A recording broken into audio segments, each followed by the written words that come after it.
بسم اللہ الرحمن الرحیم۔ السلام علیکم ناظرین۔ برصغیر میں زندگی کی گاڑی کو آگے بڑھانے کے لیے 3 طرح کے کیلنڈر دیکھے جاتے ہیں، جن میں عیسوی کیلنڈر، اسلامی کیلنڈر اور بکرمی یا دیسی کیلنڈر۔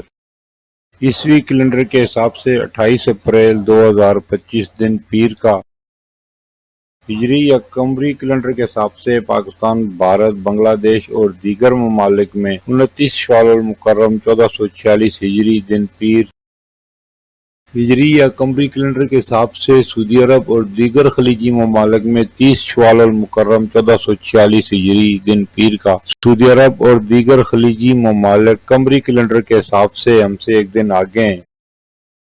بکرمی یا پنجابی کیلنڈر 15 وساکھ یا بیساکھ 2082 دن پیر اور ماضی کے چند اہم واقعات۔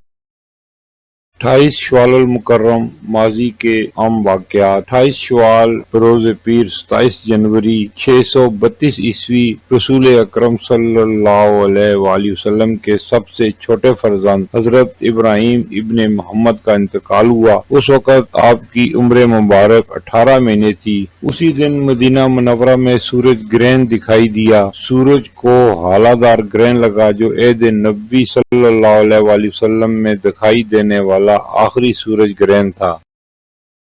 28 شوال ولادت با سعادت محسن اسلام حضرت ابو طالب علیہ السلام۔ حضرت ابو طالب علیہ السلام رسول اکرم صلی اللہ علیہ وآلہ وسلم کے چچا اور امیر المومنین حضرت علی رضی اللہ تعالیٰ عنہ کے والد بزرگوار تھے۔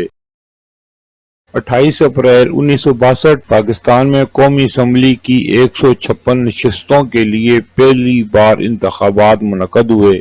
1991 میں صدر غلام اسحاق خان نے راولپنڈی میں الشفا ٹرسٹ آئی ہسپتال کا افتتاح کیا۔ 2007 چارسدہ میں خودکش حملے میں 22 افراد ہلاک اور وزیر داخلہ آفتاب احمد خان شیرپاؤ سمیت متعدد زخمی ہوئے۔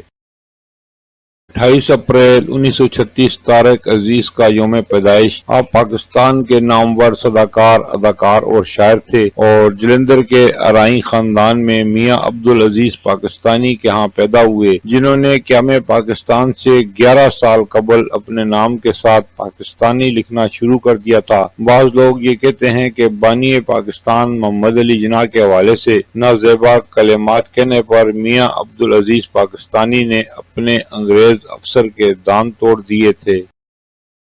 پھر ملیں گے اگلی ویڈیو میں، جب تک دیجیے مجھے اجازت۔ اللہ حافظ۔